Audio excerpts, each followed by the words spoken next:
ከእንግዲህ ወዲያ ለጦርነት ልጆቻችንን አንሰጥም ነበር የእናቶች ቃል። በጦርነት ተጎዳን፣ መከራው በረታብን፣ የሰላም ጥማታችን ይመለስም ነበር ጭንቀታቸው። ይህ ለአእምሮ ረፍትን የሚነሳ በእጅጉም የሚያስጨንቅ ዳግም መታየት የሌለበት የጥፋት መጥፎ ጠባሳ። ጊዜው ወርሃ መጋቢት 2016 ነበር።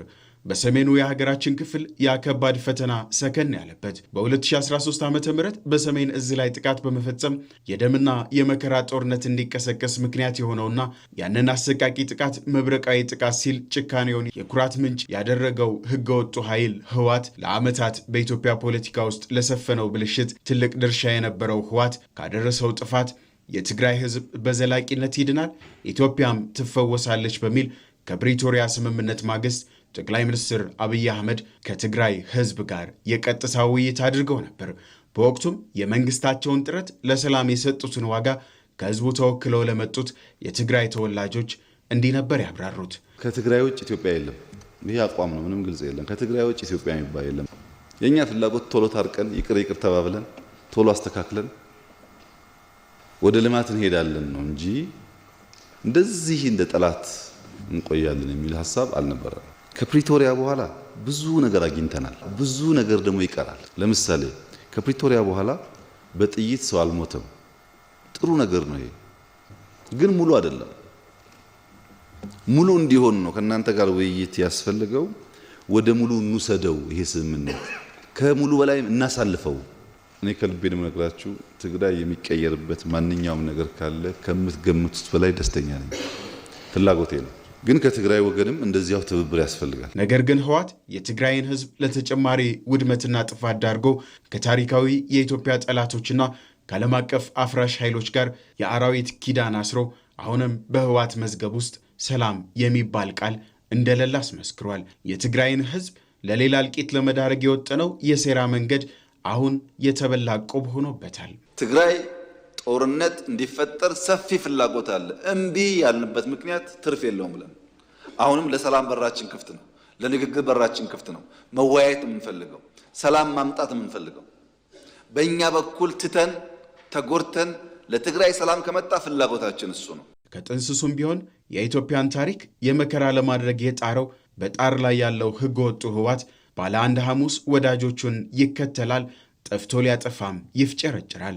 ያለፈ ሂደቱ ወላጆቻቸውን ያጡ ህፃናት ልጆቻቸውን ቀብረው ማቅ የለበሱ እናቶችን ፈጥሯል። ይህ ትላንቱ ያልተፋታው ዝንፉ የህወሓታዊ ጉዞ ሆኖ ቀጥሏል። መንግስት ድል አድራጊነቱ ሳያስኮፍሰው ተሸናፊውን ሳይሆን ሰላምና የትግራይ ህዝብን አስቀድሞ ደግሞም የወላጆችን ልብ ነኪ ድምፅ አድምጦ ለህዝብ ሰላምን ማስቀደሙን አጽንቶታል። በጀት ዓመት አጋማሽ በኋላ ነው ጊዜው እርቁ የተፈጸመው። ለጌታቸው ግን ጠርተን አይ እርቁ ዛሬ ቢፈጸምም ውጊያ ላይ የነበርንበት የክረምቱ ጭምር ያምናው ከሐምሌ ጀምረን ነው የምንሰጥህ ገንዘብ በጀቱን፣ ከዚህ በኋላ ያለው ለመንግስት አውለው፣ ከዚያ በፊት ደግሞ ያለው ዋና ዋና ክፍተት እያየህ ሙላ ብለን ወደ ኋላ ተመልሰን ነው የሰጠነው በጀት እንጂ ከታረቅንበት አልሰጠንም። ለምሳሌ ትምህርት ቤት በቀዳማዊት እመቤት ቢሮ ስንሰራ የመጀመሪያ አንዱ ትምህርት ቤት ሽረ እንዳስላሴ ነው ያሰብነው። 20 ሚሊዮን ብር ካሽ ወደ ትግራይ አካውንት ከፈርስት ሌዲ ኦፊስ ገብቷል። ልክ እንደ ሁሉ ክልል ግን አልተሰራም። መጽሐፍ ሽጠን ነው ሽሬ ላይም የኛ ትምህርት ቤት ይኖር ያለው። ወደፊትም ለሆነ ቦታ የሚደረግ ልማት ለትግራይ እንዲቀር እኛ አንፈልግም።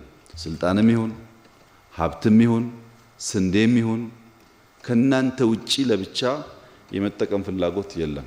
ያኔም ይህ አሁናዊው የህወሓት የጦርነት ጠመቃና ፍላጎትን በኃይል በጦርነት ብቻ የመጫን አባዜ ሊቀጥል እንደሚችል ጠቅላይ ሚኒስትሩ ግምታቸውን አስቀምጠው ነበር። የአደራ መልእክታቸውም ከዚሁ የመነጨ ነው። ለእናንተ የመጨረሻ ያለኝ ሐሳብ ትግራይ ሆነው አሁንም በሆነ ሰበብ ሌላ ጦርነት ለመፍጠር ቢፈልጉ ሰዎች ተው በሏቸው። ጥቅም ስለሌለው ከመጣ ሌላ ጥፋት ነው የሚያመጣው። እስካሁን ከመጣ በላይ ጥፋት ያመጣል። በእኔ በኩል ደግሞ በተቻለ መጠን የተፈናቀሉ እንዲመለሱ፣ የተበላሹ እንዲጠገኑ፣ ችግሮች እንዲፈቱ ማክሲመም ባለኝ አቅም ሁሉ እሰራለሁ። ከልቤ ነው የምሰራው። በዚህ ለማስተካከል ነው እኛ የምንፈልገው እንጂ የትግራይ ጭንቅ እናቶች ጭንቅ ለኛ ምን ያደርግልናል? ነገር ግን ህወሓት ከትላንት እሾህን የመትከል መንገዱ አልተመለሰም። የግዳጅ አፈሳ አዋጅ በማውጣት የትግራይ ወጣቶችን ለውትድርና እየመለመለ ለጦርነት ሙሉ ዝግጅቴን ጨርሻለሁም እያለ ፕሪቶሪያ የኔ ስምምነት አይደለምም ሲል እየካደ በትግራይና በህዝቡ ላይ በእንቅርቱ ላይ ጆሮ ደግፍ እየጨመረ የትላንት ውዝፍ ህመሞችንም እያመረቀዘ ይገኛል። ይህ ኃይል አሁን የትግራይ ህዝብ ጋር ፊት ለፊት ተፋጧል። ህዝቡ ከዚህ አፈና ይወጣ ዘንድም የሰላም ጥያቄውን ይጠይቃል። የትግራይ ሰላም የሁሉም ሰላም ነው ብሎ መነሳትም እንቅልፍ የማያስተኛው የተገፋው የትግራይ ህዝብ ጥያቄ ሆኗል።